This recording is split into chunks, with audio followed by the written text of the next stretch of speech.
Well, all the hay's in, stacked in. Stack of 5, stack of 5, stack of 4, stack of 4. Gave him a little treat off that square bale. It's 20. So we had bought 20, gave one to my sister. She has a horse. And then we gave him a little treat here. So they gave him half a square, which is a lot. But I had to keep them off my hair while I'm trying to move the bales in. They're trying to come off the trailer and eat. I threw them some in their feeder over there. That little white feeder over there. But they'd rather come eat off the trailer than eat what I gave them over there. They'd rather come eat off the square bales and follow me to the barn than eat what I gave them. It's kind of like a goat, man. Them things are crazy. So with that, I just wanted to show you, had them stacked in here. There was some wood. There's some wood over here, so I didn't get to stack these flush on the ground. That's why they're kind of cockeyed, but that'll do. I'm not worried about it. It'll store fine. See, when they built this old barn, they didn't build it flush onto the wall, so there's still some air circulation in here. There's benefits of both. You know, rain can come through here. If it's raining hard enough, there's a lip hanging over, so it'd be kind of hard for the rain to come in here, but it could. And but for the most part, 99.9, this hay is gonna stay dry. We ain't gotta worry about rot. So we're thankful for that. And with that, I'm gonna say shalom. Y'all have a blessed day. You can do this. If you haven't started, start today. Save your money. When you get your money, you got your land, put your fence up, put your cows on it, put your sheep on it, put your chickens on it, whatever you're gonna do. But if you're running cows, running sheep, running goats, make sure your fence is good and strong. Your outer perimeter fence, make sure it's strong and secure. You want your animals to stay in. Everybody else wants your animals to stay in. And with that, then run you a secondary perimeter fence about 10 inches, 8 to 10 inches off of your main fence. You can run just one wire of electric poly wire or electric poly braid or a smooth wire all the way around, you know, all 10 to 14 inches, whatever kind of animals you're running. Run a secondary around that, electrified if you can. That's the other reason to run a secondary wire. Like for instance, mine is, I got 6 wires on most of my outer perimeter fence, and I think in one spot I have 5 wires on the shortest run of my rented property here, leased land. They had 3 wires going around the whole thing, so I added 3 more to most of it and 2 more to some of it. And that's just to build the fence in stronger, because they had it electrified with 3 wires, and their cows stayed in. And if they're trained well enough, they will. But I had some cows that was rowdy, that was jumping the fence, that was getting through the fence. And that's because there was so much brush on the south end of the field. There's a heavy blackberry brush back there. It was shorting the fence out. So the fence wasn't strong and they were going right through it. So what I did was add 2 wires and 3 wires to most of it, so that just in case it did short, or just in case the electric did go out, we still had a solid, strong outer perimeter fence. And so have you an outer fence, outer strong perimeter fence, and then do your electric fence 8 to 10 inches off of that. Why 8 to 10 inches? You don't want it too far off for 2 reasons, predominantly. One is when deer jump your fence. Deer are gonna jump your fence. Deer are gonna come onto your property. You're not blocking out the deer unless you build a 10-foot wall, 5 inches apart, wire, and you got them things kept out. Other than that, they're coming in.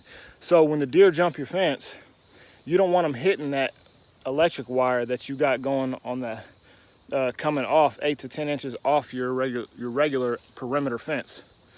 So your deer, and then secondary, you don't want a big gully in the middle between your wires that you have to get in there and weed eat. You know, you want to maybe have to weed eat around your whole perimeter fence once a year. You know, and clear the brush. Hopefully your fence line is cleared 5 to 10 foot at least, so you don't have to do a bunch of clearing every year. You want to go through your outer fence maybe once or twice a year and really just keep it off your main fence, because you want it powered up strong. And you don't want to do a lot of clearing. It's just a lot of unnecessary work. Get it cleared, and you can do this. I can do that. I jumped right into it. Came here, got my fence set up. I had to learn the hard way because I started with that 3-strand and it wasn't holding up. So I had to add wire. I had to learn the hard way. I had to chase cows across 30 acres. Had to chase them from across the road over here. And thankfully there's more people who got cows over there. And up this road, there's a big cornfield, so there wasn't a lot of traffic, thank the Lord. And so I chased cows. Good thing over here, the dogs, the owners of these dogs are some herding dogs. They helped me run them cows up the creek and around the trees and back into here, and I had to run a temporary fence and get them in, and it was a headache. And I got poison ivy 2 or 3 times going all in through them trees. It was horrible. So get your fence set, have your fence strong, have your secondary perimeter fence 8 to 10 inches off, electrified. And then inside that, those of us who are doing rotational grazing, mob grazing, intensified mob grazing, regenerative agriculture, regenerative ranching, regenerative farming, all that, go green. You run your next fence, you know, you give them what? Half an acre, 2 acres, depending on how many cows you're running, depending on how many days you're going to leave them in that area. The general rule, most people, we move them once a day. Some twice a day, every 12 hours. But for us who still have a 9 to 5, and then just in general who do more than one breed of livestock, who do multiple livestock, or we also do crops, we move our cows once a day, and that's sufficient. You give them an area and you move them. It mimics the buffalo in nature. They mob together to stay for protection. They mob together, they graze, they heavily fertilize, poop and pee on an area, and that heavily fertilizes. Don't got to go out and buy no fertilizer. And you keep them tight, and then you move them, and then you come back to that spot 20 to 60 days, give it a good resting period so that it has time to regrow. And you only want to keep them in that spot for them to eat down 1/3 of that grass, half at most. You really don't want them to eat down past that first bite, and that's what they do anyways. When you just throw them out there on 20 acres, say you got 10 head, you throw them out there on 20 acres, they're going to go through and take that first bite and just keep moving, and they're going to go across that whole 20 acres taking that first bite. And then how that leaves your fields looking is like most of these traditional farmers. I'm just going to be blunt. Their fields don't look that great. The best their farms look is in March, April, June, right at the beginning of summer, when it's green and lush before they put the cows on it. Once they put the cows on it, you can forget it. Especially these big cows, you can forget it, because just really pay attention to this. I'm not talking down on any farmer or any rancher, but this regenerative ranching isn't a theory. It's true facts. You look at a regenerative rancher like Joel Salatin, like Greg Judy, or look up Heavenly Farms out of Arkansas. You check their pastures out. Heavenly Farms is just getting started. Shout out to my brother there, Shabbat Shalom. And you look at their farms and you compare it to most of these farmers who just throw their cows out, who got maybe, say, 80 acres, and they put their cows on 40 for a week or 2, and then they flip it and put their cows. That's good. At least they're doing that. I give them that. But look at their fields. They're spotchy. They're splatty. They're a bunch of stuff here, bunch of stuff there, short grass here, short grass there, bunches of grass here, different weeds there. But when you keep them tight, and you keep them you keep 5 cows in a half acre for a day or 2 days, You got to figure out how your grass does, how well your area is, how long you can keep them. But just test it. Test and see. You keep them tight, mobbed up with water and grass to eat, and then you move them to another ½ acre and another ½ acre and another ½ acre, and you just move them around in a pinwheel, you know, type of thing, or, you know, rectangles, or however you make your paddocks. With, you know, at least start out with 4 strands of poly wire, poly braid, and then you work your way down to 1. And just notice how different the fields look. They're totally different. The regenerative ranch, the mob grazing, the fields are so much greener, so much thicker, so much more lush for the cows, and the cows are just looking so much better.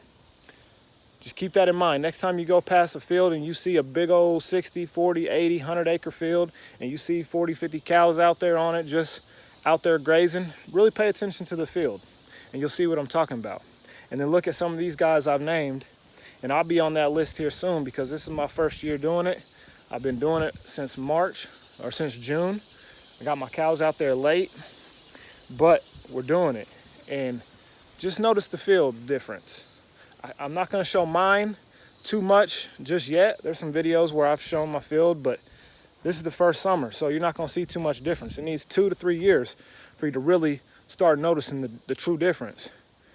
And I might be exaggerating. It might, after this year, this next summer, Lord knows, it may be beautiful. It may have done what it needed off to one time. I got 7 head running on 14 to 16 acres. It's somewhere in there. I think it's 15, 16 acres. And it's gonna be good. So just keep in mind what I said. It's an encouragement to everybody just getting into farming. Whether you're a beginning farmer, whether you're an advanced farmer, a black farmer, white farmer, Chinese farmer, don't matter. You can do this with the cattle. You can do this with your sheep. You can do this with your goats. And chickens as well. Run your chickens behind all those if you can. Sanitize your field.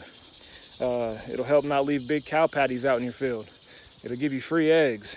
You can build meat for your chickens that way. So with that, I'm gonna say shalom. I'm not gonna add too much more. I probably said a whole bunch. Just go home and study, look at that. And with that, I'll see you at the next video.